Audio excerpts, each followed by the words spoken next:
O horror não está nos monstros que criamos, mas naquilo que esquecemos.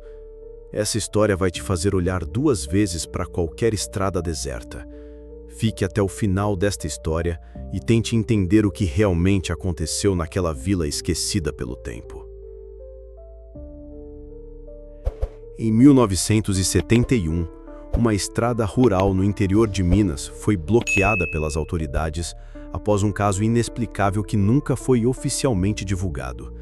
A vila de São Veríssimo do Paraíso, com pouco mais de 40 habitantes, desapareceu completamente em uma única noite.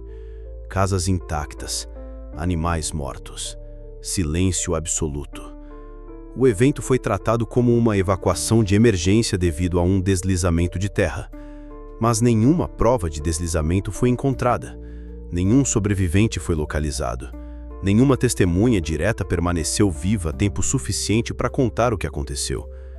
Ao longo dos anos, apenas fragmentos foram sendo encontrados, e o mais perturbador deles é o diário de um agente público, enviado para avaliar os estranhos pedidos de socorro que haviam surgido nos dias anteriores ao evento.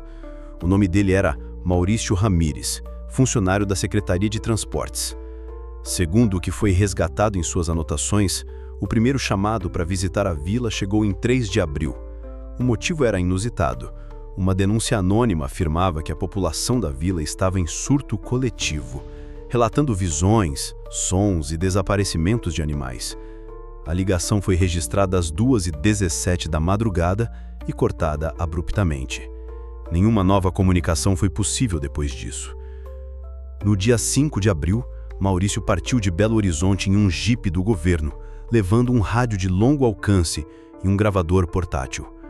A última vez que alguém o viu foi na estação de gasolina de Curvelo, onde ele abasteceu o veículo, comprou fósforos e perguntou: "Vocês já ouviram falar de São Veríssimo?" O frentista apenas balançou a cabeça, evitando olhar nos olhos do agente. As gravações de Maurício são assustadoramente metódicas, como se ele tentasse manter a sanidade em meio ao crescente absurdo que testemunhava. Em seu diário, há descrições de como a vila parecia abandonada, mas viva. Casas com portas abertas, mesas postas com comida ainda morna, lareiras acesas, rádios ligados, mas nenhuma alma à vista. Animais domésticos mortos em posições estranhas, todos com olhos abertos encarando o nada. Ele escreveu sobre um cheiro doce e enjoativo, como flores em decomposição misturadas com mofo e ferrugem. Nenhum som de vento, nenhum som de pássaros. A quietude era tão densa que o ranger das próprias botas sobre o madeira do assoalho parecia um grito. Maurício relata que todos os relógios da vila estavam parados exatamente às 3h03, de pulso, de parede, até os antigos cucos. Ele tentou ligar o rádio, mas só ouvia estática.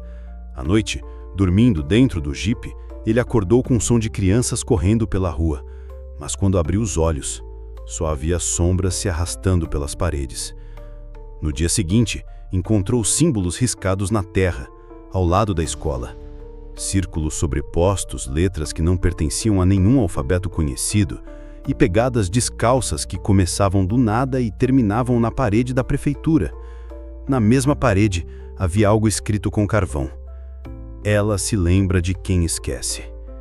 Ao anoitecer, Maurício ouviu uma canção. Era uma melodia infantil, sussurrada, repetitiva, que parecia vir do subsolo. Quando tentava seguir o som, ele parava. Quando parava de procurar, ele voltava. Com medo, decidiu registrar uma mensagem final e esconder a fita sob o assoalho do prédio da escola. "Se alguém encontrar isso, por favor, diga à minha esposa que eu tentei entender, eu tentei ouvir, mas acho que ela já me viu também." Ele nunca foi encontrado.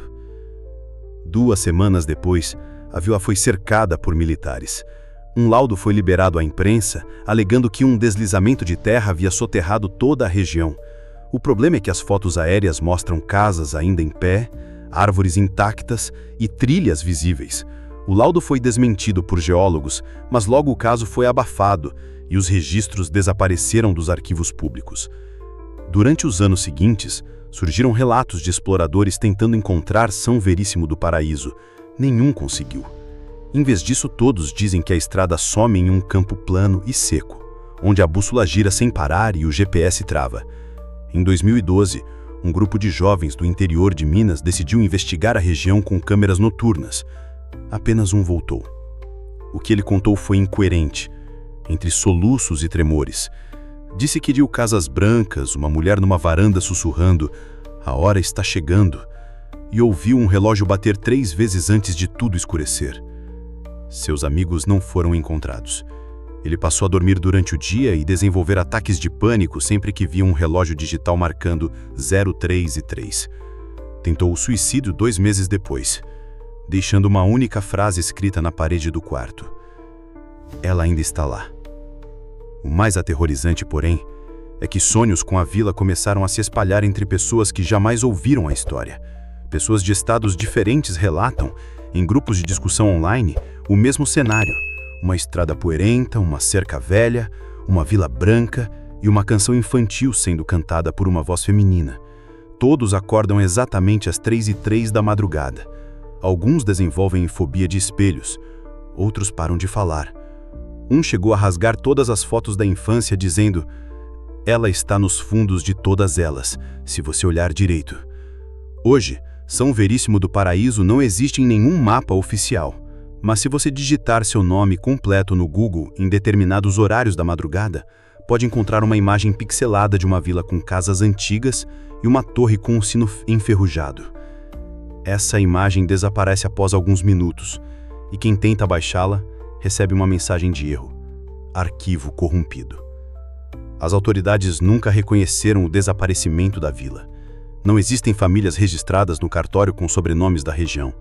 É como se a vila nunca tivesse existido, ou como se existisse fora do tempo, esperando ser lembrada por mais alguém para voltar a se manifestar.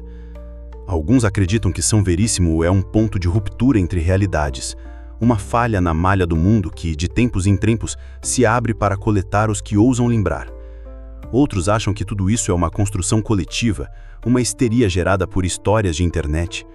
Mas como explicar os áudios, as imagens, os objetos antigos achados por acaso por fazendeiros da região, como uma boneca de pano com olhos costurados, um broche com o brasão de uma escola que não existe, um diário escolar com datas que não se encaixam no calendário atual? E por que essas coisas só aparecem às 3h03? Se você ficou até aqui, talvez já tenha sentido aquela sensação de que há algo atrás de você enquanto escuta, ou aquela vontade de olhar para o relógio e torcer para que não esteja marcando aquela hora maldita. A verdade é que São Veríssimo do Paraíso não desapareceu. Ela apenas não pertence mais a este mundo. E, como toda coisa esquecida, ela anseia por lembrança. Ela se alimenta de memória. Cada vez que você ouve esta história, você a fortalece.